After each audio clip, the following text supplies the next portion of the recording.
अग्निपंख भाग 16. शास्त्रीय संशोधन एका माणसाला एक वेळ शक्य आहे, पण तंत्रज्ञान ही अनेकांच्या सहकार्याने घडू शकणारी गोष्ट आहे. एकाऐवजी अनेकांच्या बुद्धिमत्तेचा एकमेकांशी होणाऱ्या सुसंवादाचे ते फळ आहे. माझ्या समग्र क्षेपणास्त्र प्रकल्पांचे यश हे फक्त भारताने वेळेच्या मर्यादेत ठरवलेल्या उद्दिष्टांची पूर्ती करत 5 प्रकारची कार्यक्षम क्षेपणास्त्रे बनवली इतके सीमित नसून त्यायोगे काही संशोधक, अभियंते यांच्या उत्तम टीम्स निर्माण झाल्या. मला जर कुणी विचारले की रॉकेटरीमधील तुमचे वैयक्तिक यश कोणते, तर मी उत्तरेन, तरुण माणसांनी हृदय आणि आत्मा एक करून एखाद्या ध्येयासाठी झपाटून काम करावे असे वातावरण मी निर्माण करू शकलो. नव्याने एखादी टीम जेव्हा काम करण्यासाठी एकत्र येते तेव्हा तिचे स्वरूप लहान मुलासारखे असते. उत्तेजित, उत्साही, कुतूहलपूर्ण आणि ऊर्जेने परिपूर्ण असे खदखदत असते. त्यांना आनंद मिळवायचा असतो आणि कोणतेही काम उत्तमोत्तम करायचे असते. मुलांप्रमाणे या आशावादी कल्पनांना मातापित्यांनी नीट मार्गदर्शन केले नाही तर त्या मोडून तुटून जातात. सहकाराने काही यश मिळवायचे असेल तर तसे वातावरण निर्माण करायला हवे. नाविन्याला वाव हवा, उत्तेजन हवे. मला अशा आव्हानांना नेहमीच तोंड द्यावे लागले. इस्रो, DRDOD, RD&P आणि इतर ठिकाणी काम करताना थोडा धोका पत्करून नाविन्याला सदैव मी प्रोत्साहन दिले. आम्ही प्रथम SLV-3 किंवा इतर IGM-DP या प्रकल्पांसाठी टीम बनवल्या तेव्हा त्यामध्ये काम करणाऱ्यांना संस्थेच्या महत्त्वाकांक्षांच्या अग्रभागी राहावे लागले. या टीममध्ये चांगलीच मानसिक गुंतवणूक केलेली असल्याने त्यांच्या उक्ती, कृती प्रकाशात राहिल्या. कुणाकडून कमी जास्त गुंतवणूक केली गेली, पण यश मात्र एकत्रित होते. मला कल्पना होती की संस्थेच्या व्यवस्थापकीय आधाराअभावी टीमचे मनोधैर्य खचण्याची शक्यता असते. त्यांचे स्वरूप एकत्र काम करणारे लोक इतकेच असता कामा नये, तर एकजिनसीपणा हवा. ती भावना हरवली तर अपुऱ्या साधनसामग्रीमध्ये त्यांच्याकडून केलेल्या उच्च अपेक्षा पुऱ्या होणार नाहीत. अनेकदा संस्थांचे मनोधैर्य खचण्याच्या बिंदूपाशी पोचले होते. त्यांनी जर बंधने घातली असती तर काम पुढे जाणे कठीण बनले असते. संशोधनात गृहीत असलेली अनिश्चितता, गुंतागुंत टीमवर्कला कधीकधी पेचात पडू शकते. SLV-3च्या प्रकल्पामधील सुरुवातीच्या वर्षात प्रगती भराभरा होत नाही आहे, ती प्रत्यक्षात दिसून येत नाही आहे अशा भावनेने निराश झालेल्या उच्च अधिकाऱ्यांना प्रोत्साहन देत कौशल्याने हाताळावे लागले. अनेकांना संस्थेचा प्रकल्पावरचा ताबा निष्ठत चालला आहे असे वाटले. टीमच्या कार्यावर कुणाचे लक्ष नाही, गोंधळाचे वातावरण निर्माण झाले आहे असा आरोप पुढे बिनबुडाचा ठरला. संस्थेमध्ये काही लोक मोक्याच्या सत्तास्थानावर असतात. विशेषतः VSSC मधील अशा अधिकाऱ्यांनी टीमवर असलेली जबाबदारी आणि बांधिलकी तितकीशी गांभीर्याने घेतली नाही. त्यांच्याशी झगडून प्रगती साधत राहणे हाच आमच्या कामाचा एक महत्त्वाचा भाग बनला. डॉक्टर ब्रह्मप्रकाश यांनी आपल्या संयमी वृत्तीने अशा गोष्टी कुशलतेने सांभाळल्या. टीममध्ये प्रकल्प करत असताना यशाकडे पाहायची दृष्टी बदलावी लागते. अनेकांच्या अनेक प्रकारच्या अपेक्षा असतात. अनेक वेळा बाहेरच्या कंत्राटदारांच्या गरजा भागवताना आणि संस्थेच्या विशेष विभागाच्या अपेक्षा पुऱ्या करताना टीम उद्ध्वस्त व्हायची शक्यता असते. चांगल्या टीममधील व्यक्तींना बाहेरील संस्थांच्या, संघटनांच्या नेमक्या कुणा व्यक्तीशी वाटाघाटी कराव्यात, कुणाकडून विनातक्रार काम होऊ शकेल हे चटकन ओळखायची हुशारी असते. टीमच्या हमखास यशासाठी अशा मोक्याच्या जागी असलेल्या लोकांशी सतत संवाद साधावा लागतो. आपल्या अडचणी नीट त्यांच्यापर्यंत पोचवाव्या लागतात. बदलत्या परिस्थितीची सतत कल्पना द्यावी लागते. प्रशासकीय, व्यवस्थापकीय यंत्रणांना न आवडणारी गोष्ट म्हणजे अप्रिय, अकल्पित घटना. चांगल्या टीमला अशा अप्रिय घटनांना टाळावे लागते. आमच्या SLV-3 टीमने आपले स्वतःचे असे यशाचे निकष बनवले होते. प्रत्येकाची योग्यता, आशा, अपेक्षा आणि उद्दिष्टे निश्चित करून ठेवली. आम्हाला यश मिळवण्यासाठी कशाची गरज आहे आणि आम्ही ते यश कसे योजणार आहोत याचे मापदंडही आम्हीच ठरवले. कुणी कामाचा कुठला भाग उचलावा याचे वाटपही आम्हीच करत होतो. आपापसात चर्चा करून ठरवत होतो. वेळेची मर्यादा घालून घेणे, एकमेकांशी पूरक असे संबंध प्रस्थापित करणे याचा निर्णयही आम्ही घेत होतो. यशाचे मापदंड टीममध्येच ठरवणे ही कौशल्याची बाब आहे, कारण पृष्ठभागावरती जे दिसून येते त्यापेक्षा आत बरेच काही घडत असते. बाह्यतः पाहिले तर टीम आपले कार्य पुढे रेटते आहे, प्रकल्पांची उद्दिष्टे मिळवायचा प्रयत्न करते आहे असे दिसते. पण मी अनेकदा अनुभवले आहे, आपल्याला नक्की काय सांगायचे आहे ते स्पष्टपणे सांगायला लोक कचरतात. त्यांना जे काम होते आहे ते आवडत नाही. टीमच्या प्रत्येक घटकाने याबद्दल सतर्क राहायला हवे. सहकाऱ्यांच्या भावना जाणायला हव्यात. प्रकल्प नीट मार्गाने जातो आहे ना याकडे लक्ष हवे. फक्त आपले काम संपले की संबंध संपला ही वृत्ती उपयोगी पडत नाही. टीममध्ये प्रकल्प करत असताना प्रत्येकाच्या कामाचे तुकडे जोडून एक स्वच्छ स्पष्ट चित्र निर्माण व्हायचे असेल तर प्रत्येक तुकडा बनवताना दुसऱ्याला पूरक असा बनवणे भाग आहे. प्रकल्पाच्या नक्की गरजा आपल्या संदर्भात जाणून घ्यायला हव्यात. प्रकल्पाच्या टीममधील व्यक्तीचे आणि काम करणाऱ्या केंद्रातील व्यक्तींचे संबंध चांगले आरोग्यपूर्ण हवेत. ते तसे राहावेत म्हणून प्रमुखाने प्रयत्नशील राहायला हवे. दोघांनीही एकमेकांवरचे अवलंबित्व समजायला हवे. आपल्या दोघांवरही प्रकल्पाचे यश आणि पर्यायाने स्वतःला सिद्ध करणे अवलंबून आहे हेही कळायला हवे. दोघांचेही कार्य प्रकल्पामध्ये पणाला लागते याची कल्पना हवी. दुसऱ्या पातळीवरती प्रत्येक बाजूने दुसऱ्याची कुवत ओळखून त्याची बलस्थाने दुर्बलता समजून घ्यायला हवीत. मग योजनाबद्ध मार्ग आखून ती कशी वापरावीत वा टाळावीत हे ठरवायला हवे. हा दोघांमधला एक प्रकारचा करार आहे असे ढोबळमानाने म्हणता येईल. एकमेकांचे प्रश्न, अपेक्षा, यशाचे मापदंड यांना जोखत नक्की संबंध कशा प्रकारे असावेत हे ठरवावे लागते. काही बाबतीत नियमातली काटेकोरता सैल करावी लागते तर कधी नियमांचा आग्रह धरावा लागतो. यावर सोपा मार्ग म्हणजे एकमेकांच्या संबंधामध्ये व्यवहारामध्ये पारदर्शकता, खुलेपणा ठेवायला हवा. तांत्रिक अथवा वैयक्तिक पातळीवर एकमेकांशी स्पष्ट व स्वच्छ व्यवहार असावेत. म्हणजे एकदम काहीतरी धक्का देणारे, उद्विग्न करणारे घडू शकत नाही. समग्र क्षेपणास्त्र कार्यक्रमाचे शिवथणू पिल्ले आणि त्यांच्या सहकाऱ्यांनी स्वतःची कौशल्ये वापरून असे संबंध अगदी स्नेहपूर्ण राखलेले होते. पेस या नावाखाली झालेल्या कार्यक्रमाचे विश्लेषण, नियंत्रण आणि मूल्यमापन करण्यासाठी एक कार्यक्रम ठेवला होता. रोज दुपारी 12 ते 1 प्रकल्पात काम करणारे टीम आणि कार्यकेंद्राचे अधिकारी एकत्र बसून चर्चा करत यशाचा जवळचा मार्ग शोधण्यासाठी, वेळेची बचत करण्यासाठी काय करता येईल याची एकत्र चर्चा होई.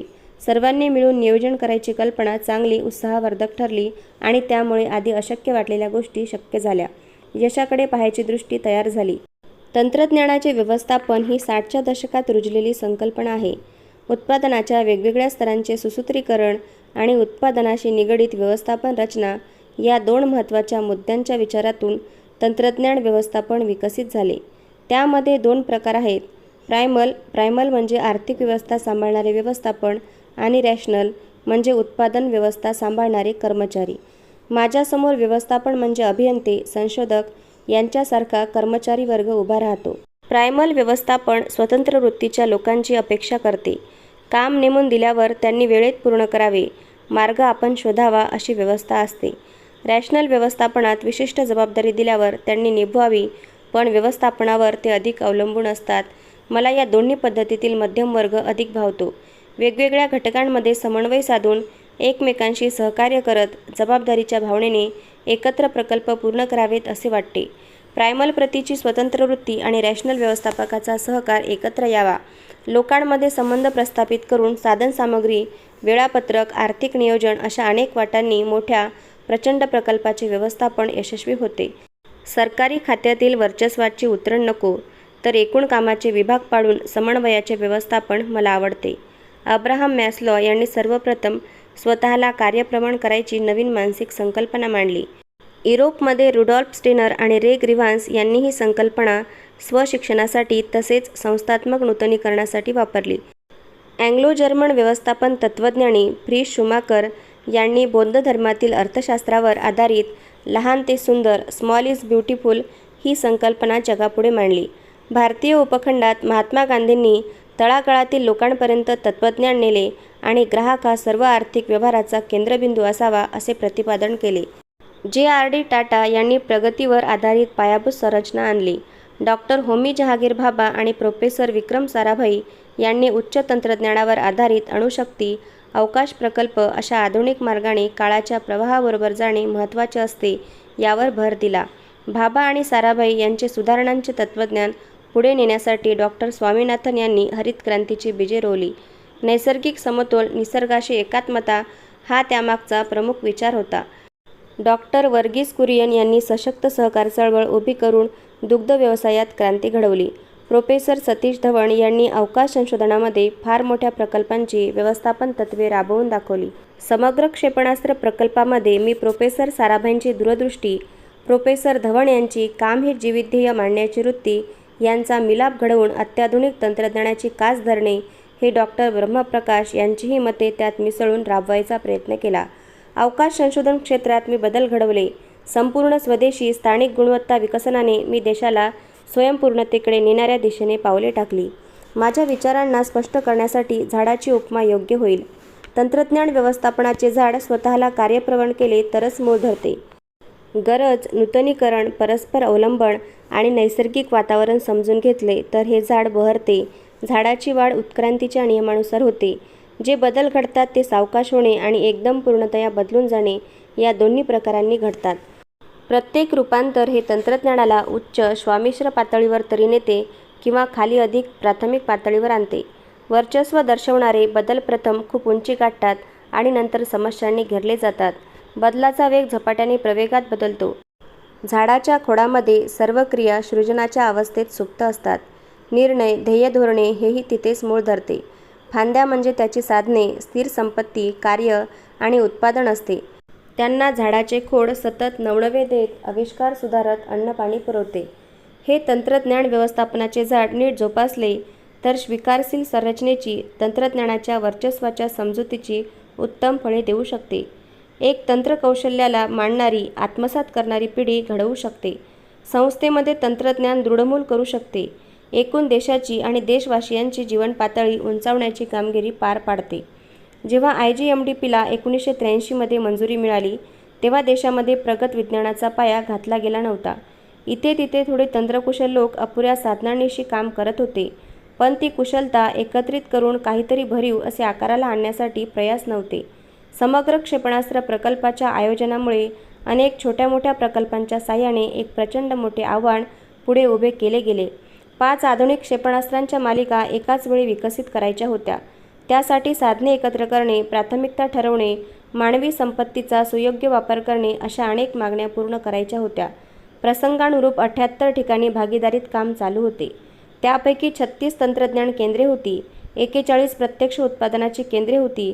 देशभर ठिकठिकाणी पसरलेली लष्करी उद्योग केंद्रे, सार्वजनिक उद्योग, खाजगी कारखाने आणि व्यावसायिक आस्थापना यांच्यासह खास बांधणीचे सरकारी प्रशासन इतक्या आघाड्यांवर, वेगवेगळ्या स्तरांवर या प्रकल्पाचे व्यवस्थापन विखुरलेले होते.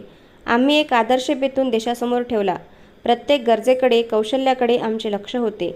दुसऱ्यांनी शोधलेल्या कल्पना आम्ही जरूर वापरल्या, पण त्यांना आमच्या कुवतीच्या मुशीत ओतून आमच्या नेमक्या गरजांसाठी योग्य असा आकार दिला. इतक्या मोठ्या प्रमाणावर एकत्रित काम करताना येणाऱ्या अडचणी, ताण यांना तोंड देत पुढे जायचे सोडले नाही.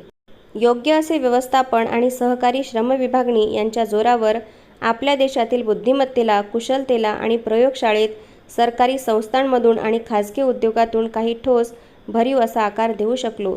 तंत्रज्ञान व्यवस्थापन ही संकल्पना फक्त क्षेपणास्त्र प्रकल्पात उपयोगी पडली असे नाही, तर यशस्वी व्हायची देशाची जबरदस्त इच्छा यातून आकाराला आली.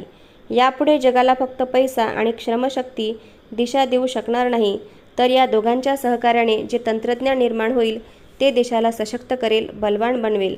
स्वातंत्र्य, सार्वभौमत्व राखायचे असेल तर यापुढे तंत्रज्ञानाला पर्याय नाही. तंत्रज्ञान फक्त तंत्रज्ञानाचा आदर करते. तंत्रज्ञान ही सर्वांनी मिळून पुढे न्यायची सुधारणा आहे. विज्ञान संशोधनासारखी एकांडी साधना नाही. वैयक्तिक बुद्धिमत्ता शास्त्रीय संशोधन करू शकते, पण त्यातून पुढे येणाऱ्या संकल्पना प्रत्यक्ष व्यवहारात आणण्यासाठी बुद्धीबरोबर अनेकांचे श्रम कारणे लागतात आणि मग त्यांचे तंत्रज्ञान बनते. समग्र क्षेपणास्त्र प्रकल्पाच्याद्वारे कल्पना प्रत्यक्षात आणण्यासाठी मी अशा अनेकांना, 78 कुटुंब संस्थांना एकत्र आणून केंद्रीभूत करू शकलो. आपल्या देशातील संशोधकांबद्दल, त्यांच्या आयुष्याबद्दल नेहमी तात्विक पातळीवर चर्वित-चर्वण केले जाते, पण त्यांना कुठे पोहोचायचे आहे, तिथे ते कसे पोहोचले याबद्दल फारसे विचारमंथन होताना दिसत नाही. माझ्या या व्यक्ती बनायच्या धडपडीची कहाणी तुम्हाला सांगण्यामध्ये या प्रवासाबद्दल थोडी कल्पना यावी हा हेतू आहे. मला आशा वाटते की काही तरुणांना यातून बोध घ्यावासा वाटेल. पाय रोवून समाज मान्यता मिळवण्यासाठी ताठ उभे राहावे अशी प्रेरणा मिळेल. आपल्या समाजात मान्यता मिळवण्यासाठी काही सर्वसामान्य मापदंड आहेत. पैसा, संपत्ती, मान, सत्तास्थाने, बढती, एखाद्याची जीवनपद्धती इतरांकडून आदर्श म्हणून स्वीकारली जाणे, सन्मानाचे समारंभ वाट्याला येणे अशा वरवरच्या गोष्टी त्यामध्ये येतात. असे काही मिळवण्यासाठी तरुणांना नियम, चालचलणूक, रीतिरिवाज, परंपरा अशा अनेक बाबतीत पारंगतता मिळवावी लागते आणि त्यावेळी अनेकदा आपल्या अंतर्वृत्तीच्या व्यक्तिमत्वाच्या गाभ्याच्या विरुद्ध जावे लागते. बाह्य कौशल्य शिकण्यासाठी स्वतःचा पिंड बदलावा लागतो. इच्छा आकांक्षांना मुरड घालावी लागते. अंतिमतः ते सुखाचे ठरतेच असे नाही. आजच्या तरुणाने स्वतःचा पराभव करणाऱ्या अशा मार्गांपासून दूर राहावे. भौतिक सुखांसाठी, संपत्तीसाठी काम करणे हे ध्येय असू नये. मी कित्येक श्रीमंत, सत्ताधारी, सुशिक्षित माणसांना आंतरिक शांतीसाठी तडफडताना पाहिले आहे आणि स्वतःजवळ काहीही नसताना अहमद जलालुद्दीन या दुराई सॉलोमनसारखी सुखी आनंदी माणसेही पाहिली आहेत. कारोमांडेल किनाऱ्यावर होडके जिथे वाऱ्यावर डोलतात त्या वाळूच्या परिसरामध्ये काही श्रीमंत आत्मे राहतात. एक सुती लुंगी, अर्धी मेणबत्ती, वाळूच्या परिसरातील त्या राजांची एवढी संपत्ती होती. जवळ काहीही नसताना त्यांना इतके सुरक्षित कसे वाटत होते? त्यांची अंतरातली शक्ती त्यांना धैर्य देत होती असा मला विश्वास वाटतो. बाह्य गोंगाटापेक्षा आपल्या आतल्या आवाजाला ते ओढ देत असावेत. आपल्याला अशा अंतरातून येणाऱ्या संदेशाची कल्पना, जाणीव असते का? त्यावर आपण विश्वास ठेवतो का? आपल्या आयुष्यावर, हातून घडणाऱ्या कर्मावर आपल्या विचारांचा अंकुश असतो का? बाह्य गोष्टींचे दडपण येऊन तुम्ही घेतलेले निर्णय तुम्हाला हवे तसे वाकवतात, एकाच जागी खिळून टाकतात. मी अनुभवाने सांगतो, मनाचा कौल मानत चला. आपले आयुष्य, परिसर अधिक चांगले झाल्याचा तुम्हाला अनुभव येईल. अशा आंतरिक शक्तींनी युक्त सशक्त नेत्यांनी देश श्रीमंत होत असतो. जे नागरिक स्वतःचाच विचार करतात, वैयक्तिक कोशात गुरफटून राहतात, त्यांना हवे तसे वाकवता येते आणि त्यांची स्वत्वाची जाणीव इतकी बोथट झालेली असते की त्यांना त्याचे काही वाटत नाही. आपल्यामध्ये असलेली आंतरिक शक्ती, कौशल्ये आपले आयुष्य घडवण्यात गुंतवून टाकावी. विशेषतः कल्पनाशक्तीचा विकास आपण करू शकलो तर यश मिळेल. आपल्या स्वतंत्र गुणधर्माचा आविष्कार करून माणूस बनणे शक्य होईल. तुम्ही, मी, आपण साऱ्यांना या पृथ्वीतलावर त्याने किंमत न द्यावी लागताना पाठवले आहे. ते आपले सर्व सृजनात्मक गुणधर्म वापरून शांतीने राहण्यासाठी. आपापल्या आवडीनुसार आपण मार्ग निवडतो आणि नियती उत्क्रांत करायचा प्रयत्न करतो. जीवन हा एक कठीण संग्राम आहे. आपल्या स्वत्वाची जाणीव ठेवल्याशिवाय तो जिंकणे शक्य नाही. दुसऱ्यांनी सांगितलेल्या मार्गावरून न जाण्यासाठी धैर्य लागते. थोडी अनिश्चितता असली तरी बाह्य दडपणांना झुगारून देऊन आपल्या अंतर्मनाचा कौल घेत कार्य करत राहिले तर जीवनाचा खेळ रंगवता येतो, जिंकता येतो. अमुक एका पद्धतीने जगले तरच सुखी होता येते असा कोलाहल घेरून टाकत असताना आतल्या आवाजाने ऐकणे तसे सोपे नाही, पण अंती तेच आनंदाकडे, सुखाकडे नेते. रूढीविरुद्ध जाऊन मला घरी स्वयंपाकघरात जेवायला बोलवणाऱ्या शिवसुब्रमण्य अय्यर यांना तुम्ही काय म्हणाल? जोराने माझ्या बहिणीने माझ्या इंजिनिअरिंग कॉलेजच्या फीसाठी अंगठी, बांगड्या गहाण ठेवल्या हे आतल्या आवाजाला ओ देणे नव्हते का? प्रोफेसर स्पॉन्डरनी सर्वांसमक्ष मला फोटोसाठी शेजारी बसायला बोलावले. मोटर गॅरेजसारख्या अपुऱ्या साधनांनी भरलेल्या जागेत हॉवरक्राफ्ट बनवले गेले. मला प्रथम बाहेर फेकून मग स्वतःचा जीव वाचवायचे धैर्य सुधाकरने दाखवले. डॉक्टर ब्रह्मप्रकाश यांचे सांत्वन, नारायणन यांचे व्यवस्थापन, व्यंकटरमण यांची दूरदृष्टी, अरुणाचलम यांची सदैव पाऊल पुढे टाकायची वृत्ती या सर्व आंतरिक शक्तींना ओ देत केलेल्या कृती आहेत. पायथागोरस या ग्रीक तत्त्ववेत्त्याने 25 शतकांपूर्वी म्हटलेले आहे, सर्व गोष्टींआधी स्वतःचा आदर करा. मी तत्त्वज्ञानी नाही तर तंत्रक्षेत्रातील माणूस आहे. उभा जन्म मी रॉकेटरी शिकण्यात घालवला, पण मी फार मोठ्या वैविध्यासह असलेल्या लोकसमूहाबाबत काम केले आहे. मला व्यावसायिक जीवनाचे अनेक पैलू, गुंतागुंत, ताण पाहायला मिळाले. मी जे पाहिले, मला जे भावले, जाणवले त्यातून मी काही निष्कर्ष काढले आणि कागदावर मांडले. माझे मित्र, सहकारी, नेते, वरिष्ठ आणि माझ्या जीवनाच्या नाट्यप्रयोगातला खरा नायक माझे रॉकेटातील ज्ञान, तंत्रज्ञानाच्या व्यवस्थापनाची काही पैलू हे मी चित्ररूपाने पुन्हा पाहत तुमच्यासमोर कागदावर ठेवत आहे. वेदना आणि आनंदोर्मी, यश आणि अपयश, स्थळ काळाचे तपशील विसरून एकत्रितपणे पुढे ठेवलेले आहेत. विमानातून आपण जेव्हा जमिनीकडे पाहतो तेव्हा घरे, माणसे, शेती, खडक, झाडे एकाच निसर्गचित्राचा भाग म्हणून डोळ्यांसमोर पसरलेले असतात. एकापासून दुसरे अलग करणाऱ्या रेषा वितळून जातात. इथवर तुम्ही जे काही वाचले आहे ते म्हणजे माझ्या आयुष्याचे असे दुरस्त चित्र आहे. माझी योग्यता म्हणजे माझ्या शंका आहेत. माझी भीती ही त्याची देणगी. माझ्या गुणधर्मांच्या विरुद्ध जरी भासले तरीही. अग्नीचे अवतरण होईपर्यंतच्या काळाची ही कथा आहे. जीवन प्रवाह पुढे वाहतच राहणार आहे. 90 कोटी लोकांचा हा महान देश सर्व क्षेत्रात उंच भराऱ्या मारणार आहे. माझी कहाणी 100 वर्ष रामेश्वरमच्या मशिदीजवळ जीवन व्यतीत केलेल्या आणि तिथेच मृत्यू पावलेल्या जैनुलब्दीनच्या मुलाची कहाणी. भावाला वर्तमानपत्रे विकण्यासाठी मदत करणाऱ्या मुलाची कहाणी. शिवसुब्रमणिय अय्यर आणि इयादुराई सालोमन पंडलाई यांनी घडवलेल्या विद्यार्थ्यांची. एम.जी.के. मेनन यांनी निवडलेल्या आणि साराभाईंनी आकार दिलेल्या अभियंत्याची. अपयशाने आणि माघारीने तावून सुलाखून बाहेर पडलेल्या संशोधकाची. समर्पित वृत्तीच्या बुद्धिमान व्यावसायिक लोकसमूहाने मानलेल्या नेत्याची ही कहाणी माझ्याबरोबर संपणार आहे. जग रहाटी मानते तसा मला वारसा नाही आहे. कुटुंब, मुले, मुली असे मी काही मिळवले नाही. मी तसे काहीच मिळवले नाही, संचयित केले नाही. मी आहे या थोर भूमीतील एक विहीर. तिच्या लाखो करोडो मुलामुलींकडे पाहतो आहे. त्यांनी माझ्यातून काहीतरी घ्यावे. कधीही न संपणारे देवत्व आणि सर्वदूर पसरावी त्याची कृपा. जसे विहिरीतून काढलेले पाणी. माझे आयुष्य इतरांना आदर्श वाटावे असे मी म्हणत नाही, पण मला विश्वास आहे की काही जणांना त्यातून प्रेरणा मिळेल. आंतरिक समाधान हेच अत्युच्च कोटीचे समाधान आहे असे त्यांना पटेल. देवाची असीम कृपा हा प्रत्येकाचा वारसा आहे हे समजून येईल. माझ्या पंजोबांची, अवुल यांची, आजोबा पाकीर यांची आणि पिता जैनुलब्दीन यांची वाहती रक्तरेखा, त्यांचा वारसा कदाचित अब्दुल कलाम या नावाशी थांबेल, पण त्याचे आशीर्वाद सदैव वाहत राहतील, कारण ते अमर्त्य आहेत.